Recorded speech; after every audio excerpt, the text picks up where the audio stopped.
Special STF गठित की गई है, जिसका काम अवैध आप्रवासियों की जांच करना और उनको आइडेंटिफाई करना, और अगर अवैध आप्रवासी पाए जाते हैं तो उस पर कानूनी कार्रवाई करना।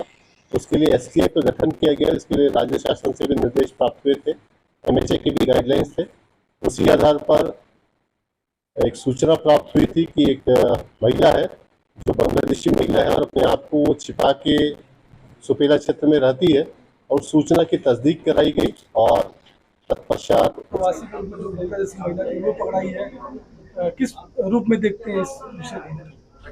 थाना सुपेला अंतर्गत जानकारी प्राप्त हुई थी कि एक महिला है जो अवैध प्रवासी है और अपनी आइडेंटिटी छिपा कर रह रही है, और सूचना पर से एसटीएफ एक्टिवेट हुई और उन्होंने तथ्यों की तस्दीक की और उसके आधार पर एक महिला को गिरफ्तार किया। जो महिला मूलतः बांग्लादेश की रहने वाली है। पहले कुछ समय वो पश्चिम बंगाल में रही है, फिर दिल्ली में रही है। अब विगत 1-1.5 साल से यहाँ सुपेला क्षेत्र में निवासरत थी। उसके ऊपर बीएनएस की धाराओं में और साथ ही जो वीज़ा एक्ट है और पासपोर्ट अधिनियम, उनके साथ कार्रवाई की जा रही है। कैसे पता चला सर कि वो बांग्लादेश से आई?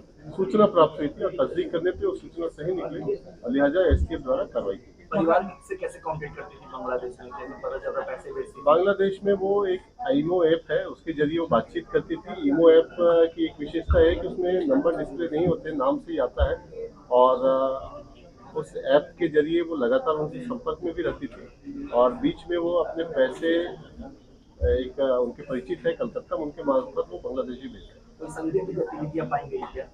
अभी तक जो जानकारी मिली है, ये रायपुर में घर में काम करती थी और उस चीज़ की तस्दीक की जानी शेष है। सर 2 साल से सुपेला में रह रही थी, जैसा कि आपने भी जिक्र किया, तो क्या माना जाए 2 साल से रह रही थी, कहीं ना कहीं कमजोरी सामने आ रही पुलिस की? इसको कमजोरी की बजाय पुलिस की सतर्कता करना ज़्यादा उचित रहेगा। और एक व्यक्ति जिसके विषय में जानकारी मिली, पुलिस तक जाके उसकी जानकारी हासिल करके कार्रवाई की है, और यदि इसकी सुपरफिशियली जांच की जाएगी तो ये संभव नहीं कि पकड़ में आए। तह तक जाने की वजह से ये पकड़ रहे हैं। इसके परिचय के और भी लोग हैं क्या भारत में कहीं? अभी तक इसके सीडीआर का जो विश्लेषण है उसमें कुछ चीज़ें आई है और उस पर भी काम कर रहे हैं। यहाँ पे किन किन लोगों से मदद लेती थी या करती थी? ये विवेचना का विषय है, इस पे बहुत ज़्यादा बताना उचित नहीं होगा।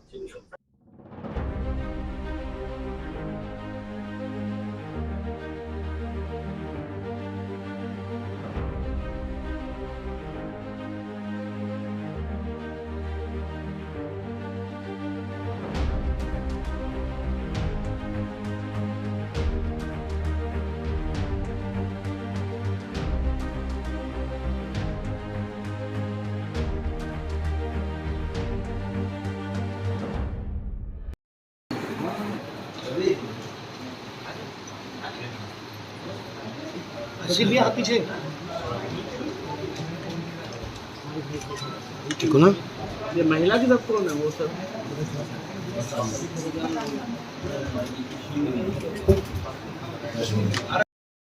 वापस भी गई है और फिर अपने परिजनों से मिलकर फिर वापस आई है। सर आधार कार्ड नकली से बनाया था, तो कैसे बनवाया कुछ जानकारी बताइए। आधार कार्ड महिला में कोई मारना महिला?